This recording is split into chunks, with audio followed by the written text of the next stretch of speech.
Dober dan in pozdravljeni v seriji Forbesovih pogovorov 30 po 30, v kateri gostimo mlade, ki premikajo meje. Moj gost je tokrat igralec, ki sicer stopa na različna polja ustvarjanja, je član ansambla Slovenskega mladinskega gledališča, zaigral je tudi v celovečernem filmu, na nacionalni televiziji ga lahko vidimo v vlogi voditelja mladinske oddaje Kljub Slavica in daje glas risanim junakom. Klemen Kovačič, pozdravljen. Lep pozdrav. Prejeli ste že vrsto nagrad, 2 Borštnikovi, Severijevo, priznanje ste prejeli tudi na Tednu slovenske drame in na festivalu Gibanica. Prva nagrada pa je iz leta 2016, ko ste bili na šolski improligi Šila izbrani za najbolj ošiljenega improvizatorja sezone. Je bilo veselje do improvizacije tisti prvi vzgib, da ste se odločili za igralsko pot? Pa ne vem, če. Mislim, improvizacija je prišla mogoče malo kasneje. No. Pač najprej je bil čist prvi vzgib je bila ljubezen ali pa želja probati gledališče, nastopanje v najširšem pomenu. To sem v bistvu počel že od majhnega doma, pač ko se otrok namaškara v kostume, pa pripravi predstavo za starše ali pa za brata in tako naprej. To sem bil jaz, otrok. In me je to nekako vedno veselilo, ne vem, zavzemati te različne vloge, pozicije, prelevice v nekoga drugega, si predstavljati, kako bi bilo, če bi bil ta drugi in tako naprej.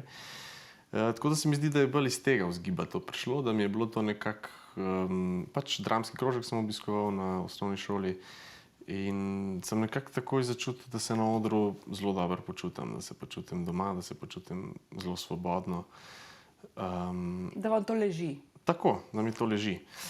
In improvizacija pa potem pač v srednji šoli, jaz sem hodil na umetniško gimnazijo in pač tam je nekako zelo močen že sam po sebi itak ta gledališki svet, ker je pač bila to dramsko-gledališka smer te umetniške gimnazije. In smo imeli tudi seveda svojo improvizacijsko ekipo v šolski improligi in pa sem se tam šele srečal zares tako s to improvizacijo. In v resnici tudi pol nisem po srednji šoli zares tem nadaljeval. In danes ne vem, če bi si upal spet v tiste improvizacijske vode. Seveda improvizacija kdaj tudi del našega poklica, ampak ne v tem smislu, kot tam, kjer je res vse improvizirano. In je pač to smisel vsega. Ja. Samo določeni vložki, recimo, vmes. Ja. Od leta 2023 ste član ansambla Slovenskega mladinskega gledališča. Kdo je na poti od ošiljenega improvizatorja ali pa recimo tistega otroka, ki je izvajal predstave za starše, pa do tu najbolj vplival na vas, morda še vpliva pri tem, ko se brusite kot igralec? Ja, en kup enih ljudi je. To se mi zdi pač tako bistveno. Najbrž na poti vsakega človeka, pri umetniku pa ne vem, pa sploh nekako jaz to tako vidim, da so pač zelo pomembni ljudje, ki ti ali odpirajo neke nove poglede, ali ti dajo neko podporo, ali pač v nekem smislu te spreminjajo oziroma boljšajo, izobražujejo, kakorkoli že. Tako da tle je ena cela vrsta teh ljudi. Na osebnem področju sta to sigurno starša, ki sta znala videti to moje veselje, ga prepoznati in mi ga tudi nekako meni v bistvu pokazati, ker sta bila ona dva ena tistih, ki ste mi prva rekla, a bi te to zanimalo, a bi ti to počel. In to že zelo zgodaj. In od takrat naprej v bistvu se mi je ta ideja tako zelo zasidrala, da bi lahko bil igralec. Tako da v tem osebnem smislu sta sigurno ona dva ena podpora, ki od začetka pa še do danes zelo aktivno in ljubeznivo podpirata to mojo pot. V profesionalnem smislu so pa to pač sigurno predvsem neki mentori, recimo na akademiji sta bila to Branko Jordan pa Jernej Lorenci, ki sta pač nekako zaznamovala z tega mentorskega vidika. Potem absolutno velika in mogoče največja mentorica je Tanja Zgonc, plesalka, profesorica, koreografka in tako naprej. pri kateri sem delal tudi magistrski program in pol naredil tudi magistrsko predstavo in tako naprej. To je pač ena od najpomembnejših mentorskih oseb na moji poti. Potem so pa tukaj sigurno še določeni režiserji, s katerimi sem imel priložnost delati, ali pa režiserke. In te pač s svojim ustvarjanjem vedno znova nekako navdihujejo in kažejo nekaj novega. In to se mi zdi, da v bistvu je pri nas nekaj lepega, ker tako zelo aktivno menjamo, se pravi, projekte, ki jih delamo. V bistvu smo ves čas v nekih različnih ekipah, z različnimi ljudmi sodelujemo, lahko so to zelo med sabo različne umetniške strategije in poetike in tako naprej. In potem ti pač imaš priložnost zelo veliko različnih stvari spoznati in te različne stvari lahko zelo, se mi zdi, sproti preoblikujejo. No? In pri meni je sigurno tako, da recimo eden od takih primerov je že na akademiji, ko smo delali z režiserjem Draganom Živadinovim, mi je sigurno odprl en čist nov svet, mi je bilo to sodelovanje zelo pomembno takrat, sploh kot tako mlademu študentu. In potem tudi zdaj v profesionalnem smislu, pač to so režiserji, ne vem, Oliver Frljić, Tomi Janežič, Nina Rajić Kranjac, recimo, to so, pač itak so to nekako najbolj priznani in tudi nagrajevani in tako naprej režiserji pri nas. In ja, z njimi mi je bilo pač užitek delati, no, pa še marsikoga sem zdaj spustil. Ampak marsikdaj so pa to tudi, da ne bom zdaj samo o režiserjih govoril, tudi igralci in igralke in kolegice in kolegi, ki z mano delajo, lahko so tudi moji vrstniki ali pa prijatelji, sodelavci. Ja, zelo rad v bistvu tako opazujem. Nekako poskušam ostati na tej svoji poti, ne bi rad pozabil tiste zvedavosti ali pa tudi v nekem smislu tudi ponižnosti, ki jo imaš na začetku poti, ali pa ko si študent, pa gledaš na te ljudi, tako kot si tudi zaslužijo. Pač to so ponavadi neki izkušeni ljudje, ki so naredili že mnogo več stvari kot ti. In nekako probam zavestno ohranjati to pozicijo, no? Pač tega radovednega in tudi nevednega ustvarjalca, ki se vedno lahko nekaj nauči. Ja, to se mi zdi tako pomembno in lepo. No? To je dobra popotnica za nenehno učenje. Ne? Ja. Blizu vam je tudi avtorsko oziroma snovalno gledališče. Ste eden od ustanovnih članov kolektiva Počamučka, s katerim ste med drugim soustvarili predstavo Under Construction. Ta je na tednu slovenske drame prejela posebno nagrado žirije. Zakaj vam je takšno gledališče blizu, oziroma kaj je njegov čar, kaj vas privlači pri tem? Pri snovalnem gledališču me privlači predvsem neka svoboda, recimo, neka neustaljenost, da je mogoče malo bolj, da so stvari malo bolj v rokah vseh nas, ustvarjalcev. Ponavadi pri snovalnem gledališču govorimo o malo bolj demokratični ali pa manj hierarhični ureditvi, čeprav to ni nujno res, ampak vseeno ponavadi je tako, no? Ali pa vsaj mene je to v snovalnem gledališču, me to zanima. Tako da to je sigurno ena stvar, predvsem pa ja, pač kreiranje nekaj povsem svojega, in v vsebinskem smislu in v formalnem oblikovnem smislu, da pač lahko narediš nekaj po svoje oziroma izven ustaljenih okvirov, ali pa pač velikokrat je snovalnost povezana tudi z nekim raziskovanjem, z nekim eksperimentom. Mene pač to v umetnosti zelo zanima, se mi zdi, da je to en smislov umetnosti, da pač na stvari probamo gledati drugače ali pa na novo. Se mi zdi, da to ustvarjanje, ki je pač bistven del umetnosti, je v resnici tudi ustvarjanje novega pogleda ali pa novega sveta ali pa pač neke drugačne možnosti, kako bi lahko bilo, ne vem, kakšna bi lahko izgledala naša družba ali pa, mislim, v najširšem smislu, no, ampak ta drugačen pogled, nov pogled, to se mi zdi nekaj, kar gledališče nasploh, mogoče snovalno pa še malo bolj omogoča.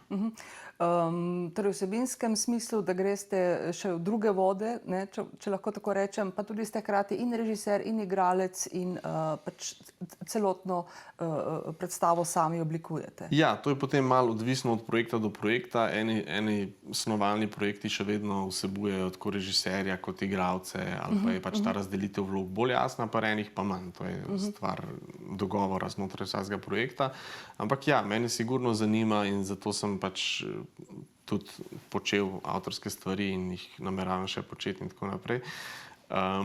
Me sigurno zanima, ja, ta razširitev recimo te igralske vloge, ki je v nekem klasičnem smislu pač omejena na to vlogo, ki jo imaš v tekstu in jo pač odigraš.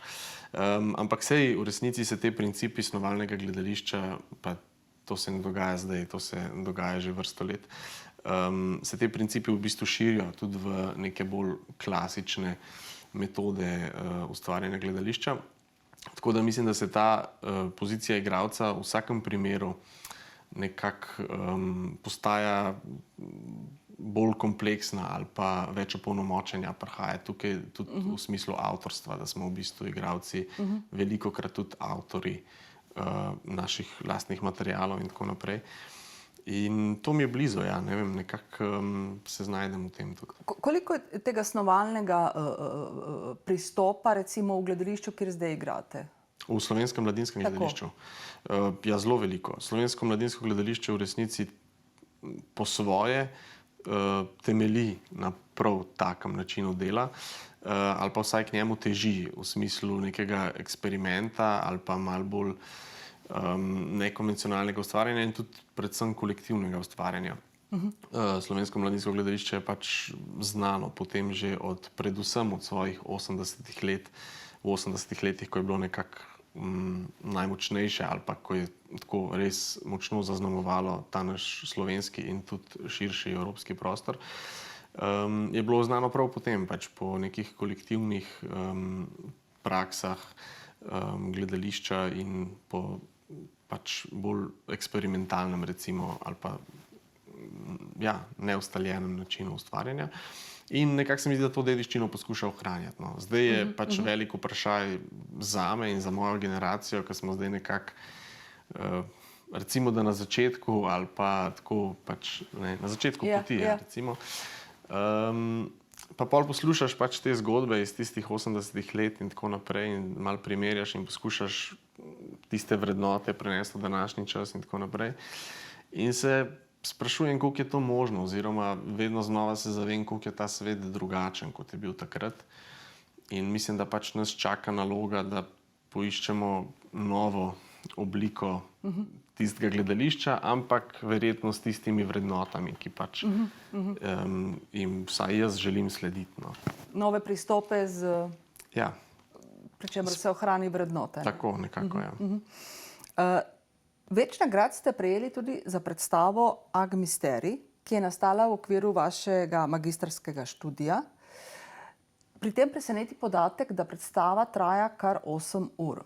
Pa me zanima najprej, kako nastane gledališka stvaritev, ki na odru potem traja 8 ur. In kaj ste želeli z njo povedati? Mislim, nastane, ja, ne vem, nastane tako kot vsaka druga predstava. Pač en dolg in ja, specifičen ustvarjalni proces je zadaj, tako kot pri vsaki predstavi. Pač, zakaj? To je bilo vaše magistrsko delo, ne? Ja. Pa ste ga že čez vas magisterij pripravljali to predstavo? Oziroma? Ja, v resnici ja. Pač magistrski študij na AGRFT-ju traja načeloma 1 leto, ampak jaz recimo sem vzel še to dodatno leto, tako da pri meni to trajalo nekako 2 leti, dobri 2 leti.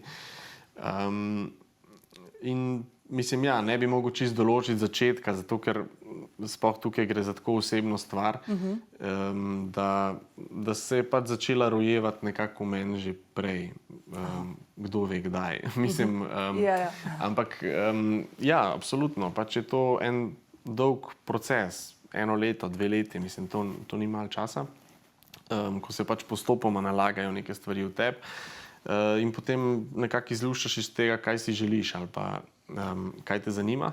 In mene je zanimalo, ker sem pač delal magistrski program umetnosti giba, že omenjeni profesorici Tanji Zgonc, ki je med drugim tudi pionirka buta v Sloveniji. Buto je pa vrsta japonskega plesa. Pa ne samo plesa, gre za celotno filozofijo zadaj in tako naprej.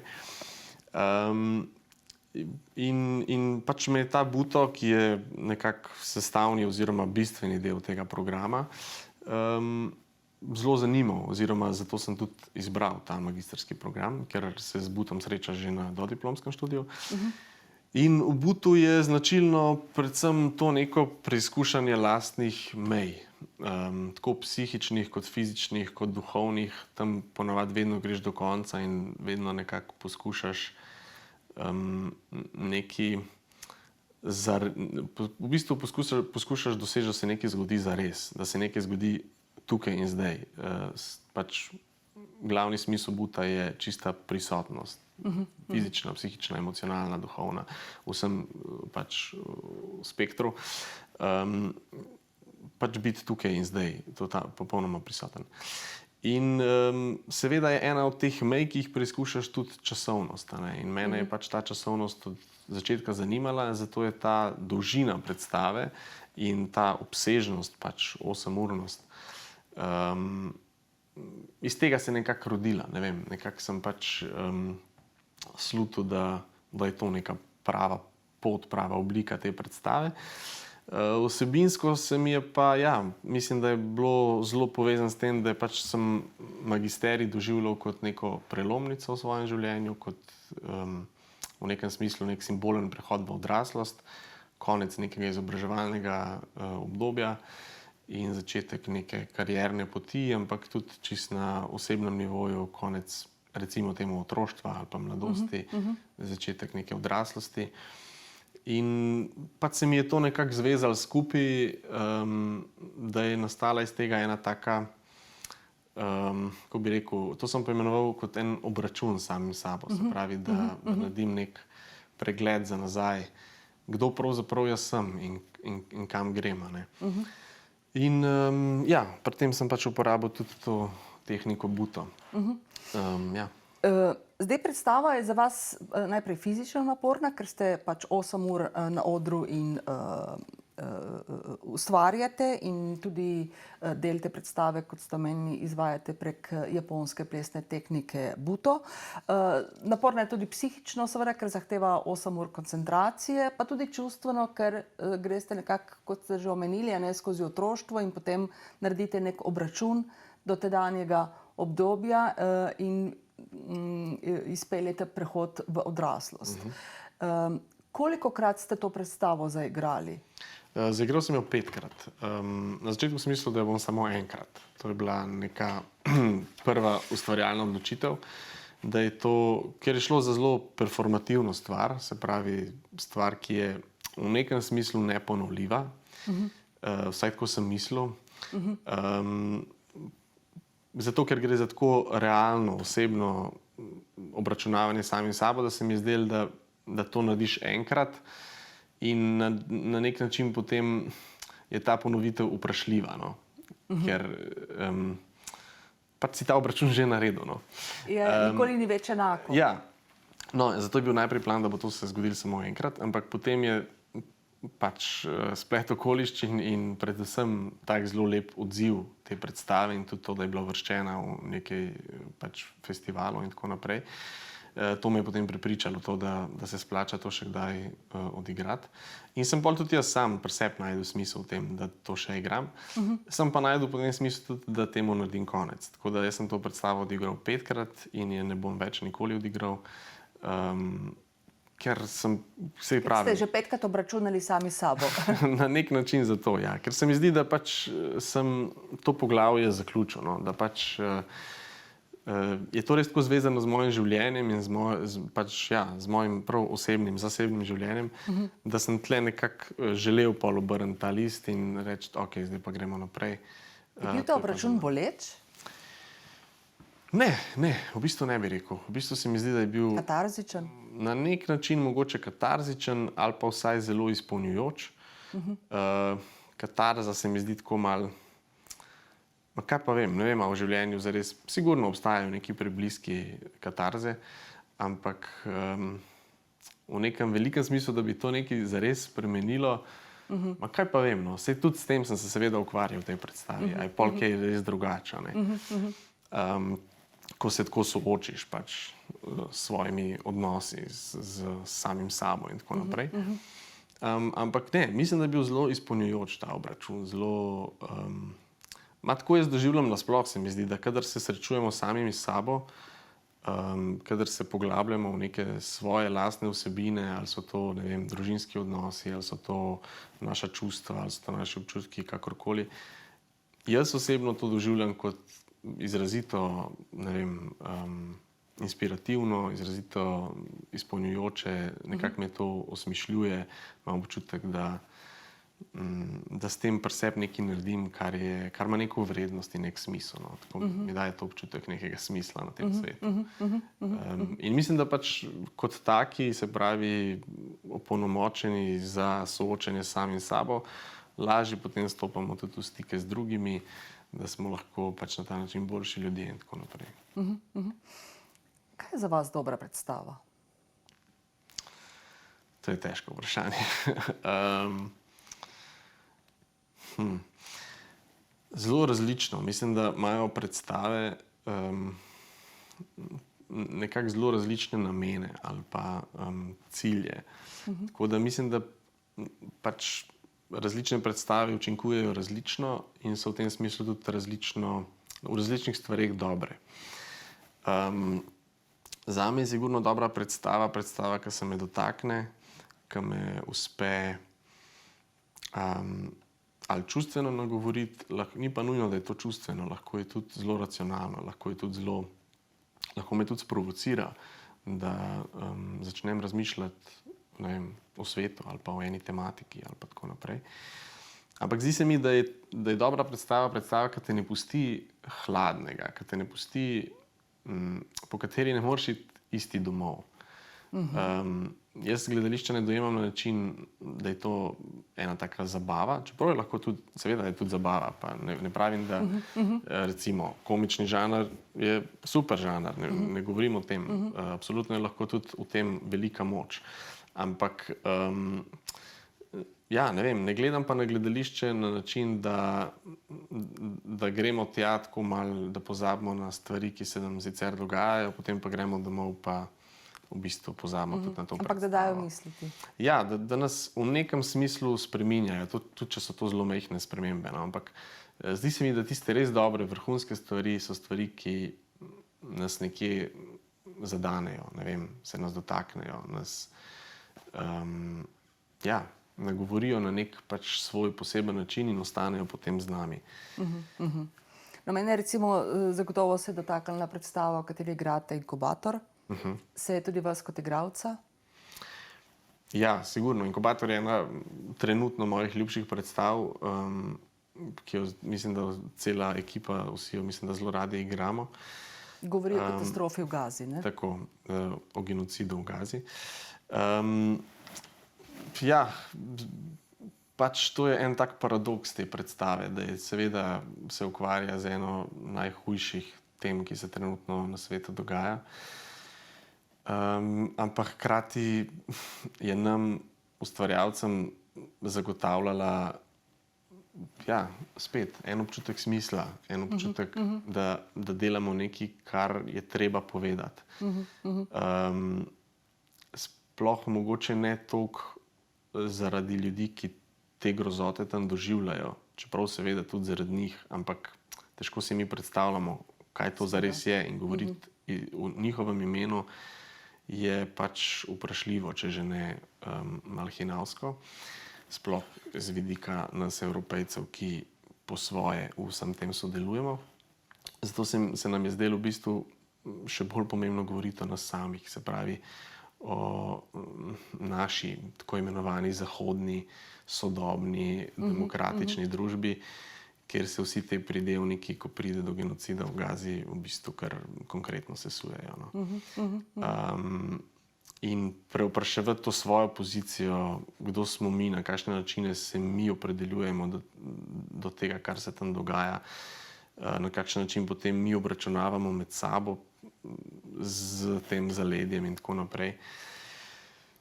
Vse to je bil nekako proces te predstave, hkrati pa seveda ena želja pač o tem spregovoriti, ker je nevzdržno to gledati in biti tiho. Ja, in biti tiho, ja, tako. Kaj vi kot igralec, se pravičujem, recimo, ko je konec predstave, katerekoli predstave, kaj vi na koncu občutite? Recimo, je neko pričakovanje, kaj bo prišlo z druga konca dvorane, ali ste predvsem veseli, da se je zadeva zaključila, ker ste pač vložili vso svojo energijo v to. Kakšni občutki vas prevevajo, ko zaključite predstavo?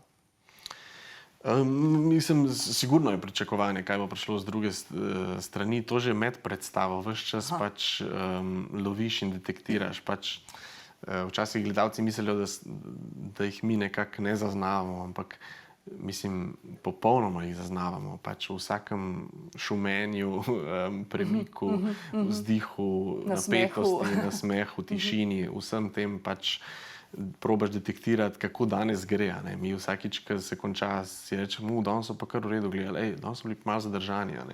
Se pravi, to ves čas poteka, to detektiranje publike. Na koncu je pa pač to še toliko bolj očitno in seveda si želiš videti, kakšen je ta odziv.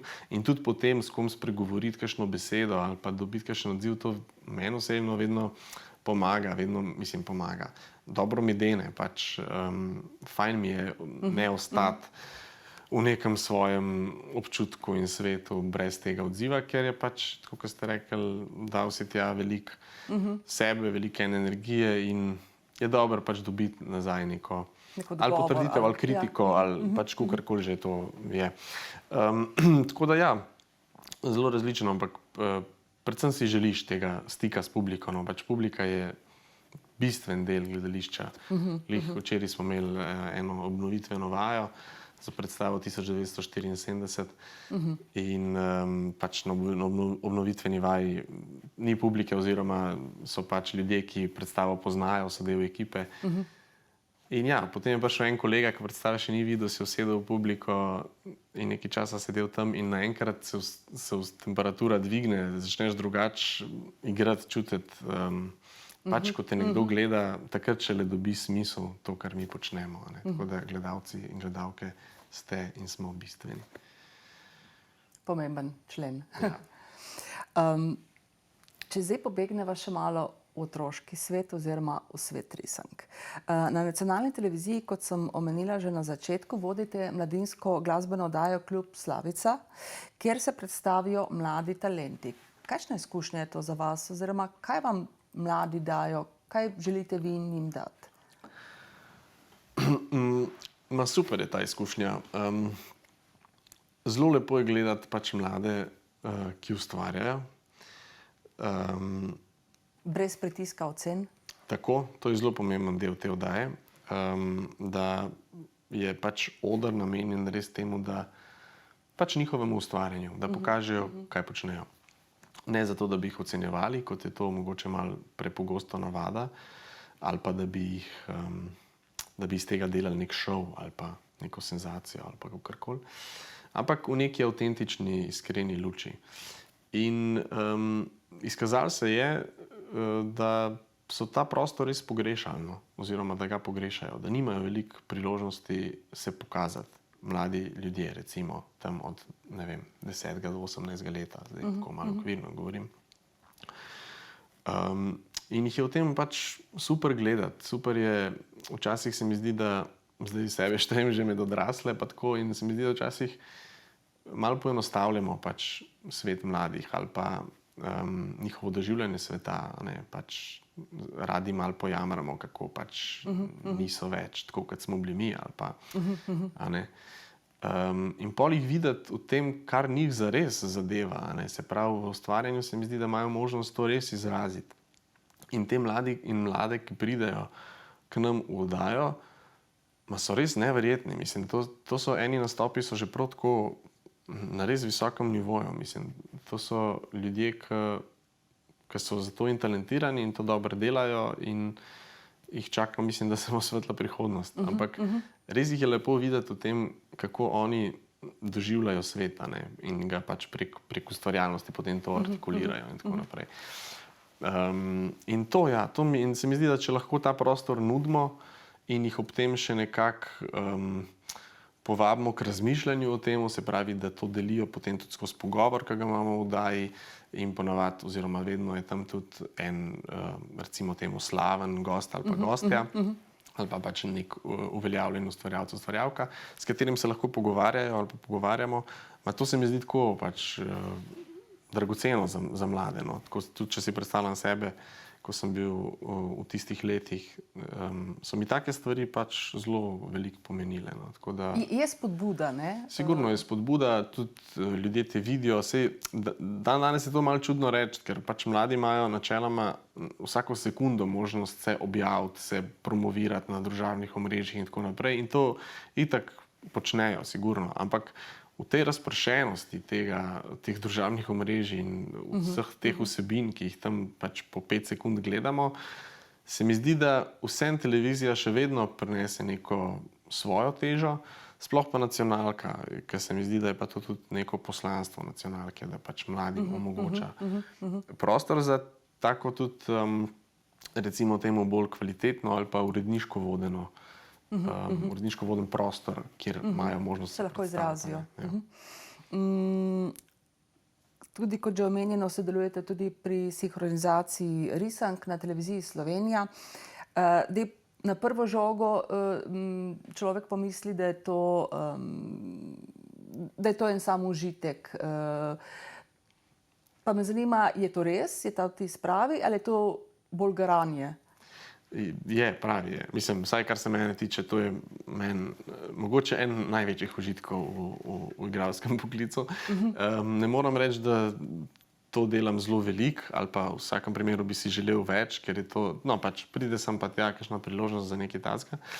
Ampak kadarkoli sem to počel, to je, mislim, res taka čista neka zabava in svoboda. Seveda je zraven prisotna velike nepreciznosti in koncentracije in in resno delo, seveda.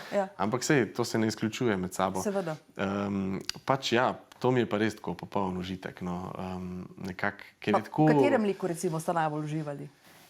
Mislim, sigurno najbolj delali smo eno risano serijo, Kepica je bilo naslov in je imela veliko delov. Se pravi, v tem smislu, da imaš možnost ta lik nekako živeti dlje časa, da niso to neki malo bolj posamezni delčki, ampak da v bistvu se pojavlja v vsaki epizodi in tako naprej. In tam je bil en ta Jani, pač jaz sem bil nek Jani in to je, ja, no, se pravim, čista zabava. Klemen, najlepša hvala za pogovor in veliko uspeha še naprej. Hvala tudi vam za vabilo.